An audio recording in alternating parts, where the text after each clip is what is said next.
बड़े ही बड़भागी हैं हम और आप, भगवती भागीरथी के तट पर बैठ करके कथा श्रवण कर रहे हैं।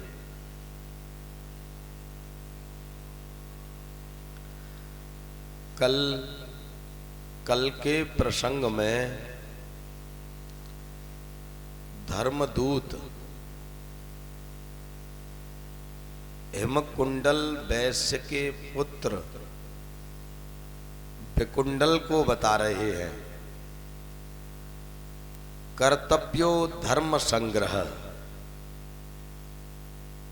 व्यक्ति को धर्म का संग्रह करना चाहिए, बुरे विचारों को रोक करके, पापों से हट करके, सत्कर्म करके, श्रेष्ठ गुरुओं के संग रह करके, तीर्थों का सेवन करके हमें धर्म का संग्रह करना चाहिए।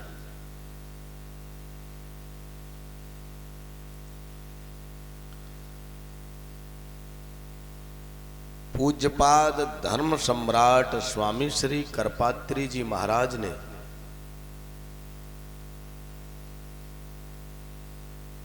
इस पर बड़ा गहरा विचार किया होगा और सोचा होगा कि धर्म का संग्रह कैसे हो। तो रामो विग्रहवान धर्मः, राम कौन है? साक्षात धर्म। और राम के चरित्रों की स्थापना अगर भारत में हो जाए तो धर्म का संग्रह प्रत्येक प्राणी के पास हो जाएगा, क्योंकि राम ही धर्म है। इसीलिए पूज्यपाद धर्म सम्राट स्वामी श्री करपात्र महाभाग ने राम राज्य परिषद की कल्पना की। राम राज्य परिषद और धर्म संघ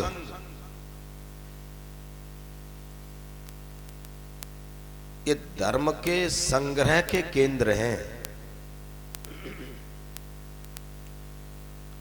और जब व्यक्ति धर्म संग्रह करेगा, धर्म संग्रह होने का यही तात्पर्य है, राम राज्य की जब कल्पना हो जाएगी तो राम का एक एक चरित्र प्रत्येक प्राणी के अंतःकरण में आ जाएगा। समझ लेना उसने राम रूपी धर्म का संग्रह कर लिया। इस तरह से विकुंडल को वो धर्मदूत यमलोक में बता रहे हैं। इति ते कथितं सर्वं किमन्यच्छ्रोतुमिच्छसि तेन बालत्वमारभ्य कर्तव्यो धर्म संग्रह। धर्मदूत ने कहा, हे बेटा विकुंडल, मैंने तुझे स्वर्ग में जाने वाले और नरक में जाने वाले लोगों की गति का वर्णन तुमसे मैंने कर दिया। अब तुम्हारी क्या सुनने की इच्छा है वो हमको बताइए। इस विकुंडल से और धर्मदूत से ऐसा प्रेम हो गया है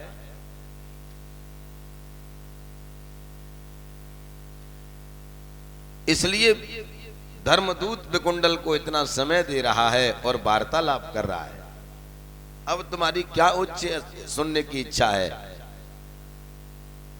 तो देखिए क्या सुंदर शब्द कहा विकुंडल ने। विकुंडल उवाच, वो विकुंडल बोले, श्रुत्वा तब बचा सौम्य प्रसन्नम मम मानसम गंगे बतापहम सद्यः पापहागी सताम यतः। एक धर्मदूत कहता है, धर्मदूत ने जब कहा और क्या सुनने की इच्छा है तेरी, तो सबसे पहले विकुंडल ने शब्दों से स्वागत किया है।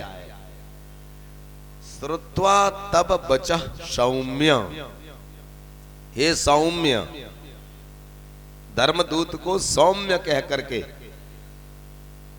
यमराज के दूत को सौम्य कह करके विकुंडल बोल रहे हैं। सौम्य माने हे सरल स्वभाव वाले। इतने श्रेष्ठ पद पर रह करके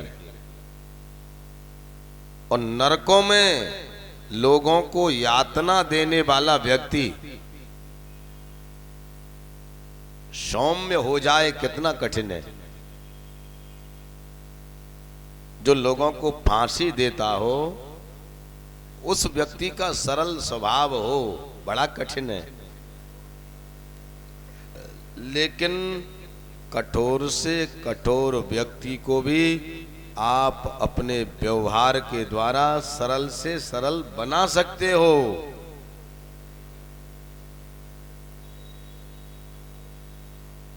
इसलिए विकुंडल कहता है, हे सौम्य, ताप नाशक तुम्हारा वचन सुनकर मेरा मन प्रसन्न हो गया।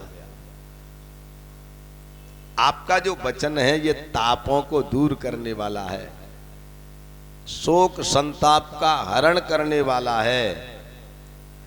गंगेव ताप हम सद्यः,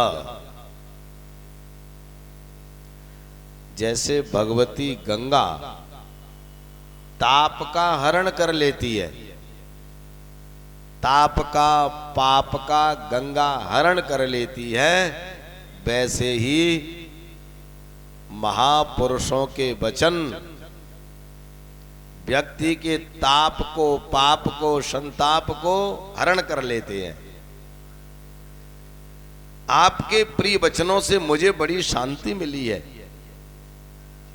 उपकर्तुम प्रियम वक्तुम गुणो नैसर्गिकः सताम, सीता सो क्रियते ये न शीतलो मृत मंडला।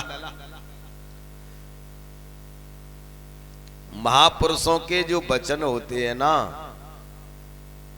महापुरुष बुरे से बुरे व्यक्ति को भी अपने वचनों से शीतलता प्रदान करते हैं। महान पुरुष जो होते हैं वो गाली देने वाले को भी, अपमानित करने वाले को भी उपकार की दृष्टि से देखते हैं, इसका कल्याण हो जाए।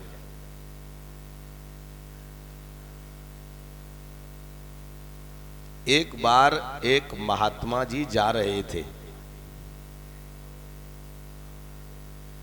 एक नगर से निकले तो उस नगर के कुछ लोग उनको गाली देने लगे। कोई माटी फेंक देता है, जिस पर जो आ रहा है वही गाली उस महात्मा को दी जा रही है, और वो महात्मा गाली सुनते जा रहे हैं, मुस्कुराते जा रहे हैं और आगे बढ़ते जा रहे हैं।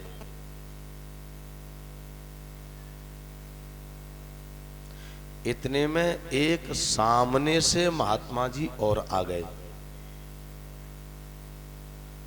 तो जिस महात्मा को लोग गाली दे रहे हैं, उस महात्मा से वो सामने वाले महात्मा जी बोले,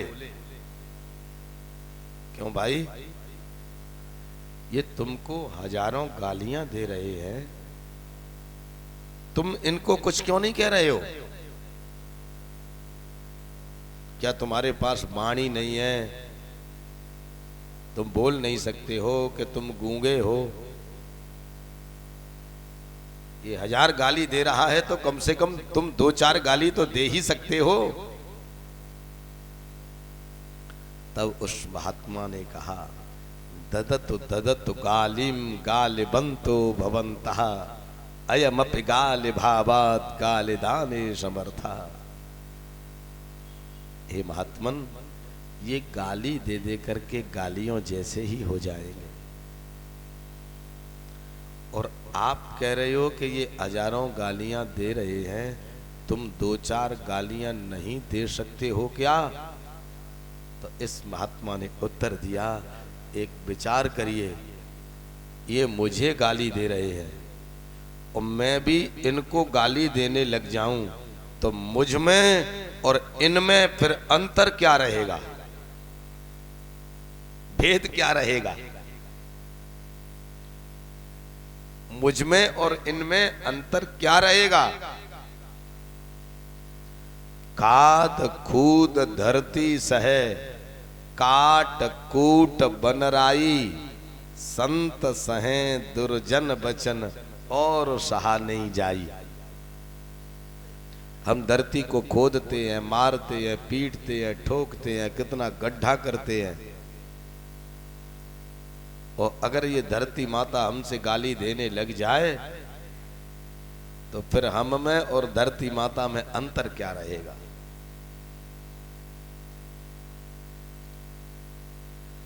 इसलिए जो महापुरुष होते हैं वो गाली देने वाले पर भी उपकार करते हैं।